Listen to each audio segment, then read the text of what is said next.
Genèse 22. Après ces événements, Dieu mit Abraham à l'épreuve. Il l'appela Abraham. Et celui-ci répondit, Me voici. Prends Isaac, ton fils unique, que tu aimes, lui dit Dieu, et va au pays de Moria. Là, tu me l'offriras en sacrifice sur l'une des collines, celle que je t'indiquerai. Le lendemain, Abraham se leva de grand matin, sella son âne et emmena 2 de ses serviteurs ainsi que son fils Isaac.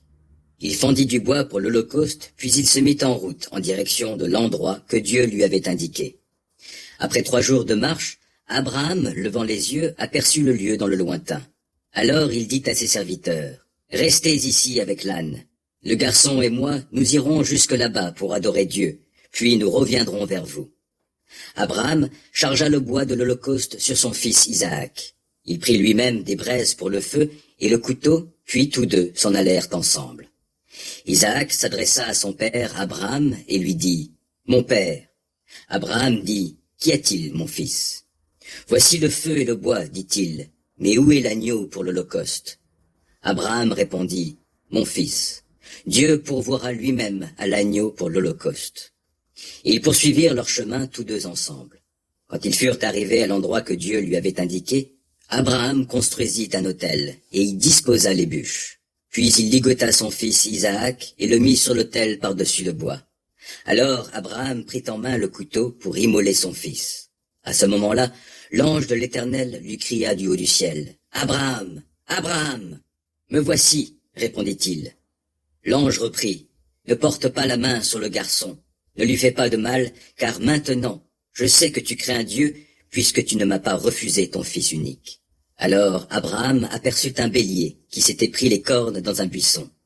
Il s'en saisit et l'offrit en holocauste à la place de son fils. Abraham appela ce lieu-là Adonai Yireh, le Seigneur pourvoira.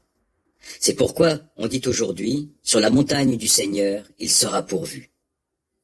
Puis l'ange de l'Éternel appela une seconde fois Abraham du haut du ciel et lui dit, « Je le jure par moi-même, parole de l'Éternel, puisque tu as fait cela, puisque tu ne m'as pas refusé ton fils, ton unique, je te comblerai de bénédictions, je multiplierai ta descendance et je la rendrai aussi nombreuse que les étoiles du ciel et que les grains de sable au bord de la mer. Ta descendance dominera sur ses ennemis. Tous les peuples de la terre seront bénis à travers ta descendance parce que tu m'as obéi. » Abraham revint vers ses serviteurs et ils se remirent ensemble en route pour rentrer à Beer-Sheva, où Abraham continua d'habiter. Après ces événements, on annonça à Abraham que Milca avait donné des enfants à Nahor, son frère.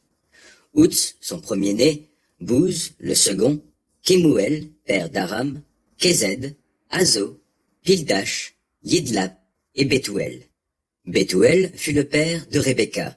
Ce sont là les 8 fils que Milca avait donnés à Nahor, frère d'Abraham. Son épouse de second rang, Reuma, lui donna aussi des enfants, Théba, Gaham, Tahash et Maaka.